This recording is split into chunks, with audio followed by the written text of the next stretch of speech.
السلام علیکم برادرای جان. همه کسا سازن خوبه، سلامتتان خوبه برادرای جان. امروز 5 اوگوست ساعت 10:09 به وقت تاجیکستان و 8:09 به وقت مسکو.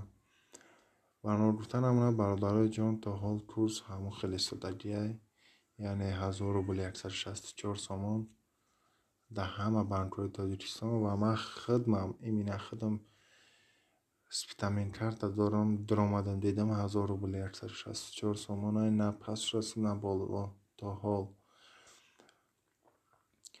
و همه شما خواهش میکنیم برادرها لایک подписаться سر فراموش نکنید. حتما کلکانچی که همه جریان کنید که ای هر روزه ویدیوهای کانال ما با خبر شین.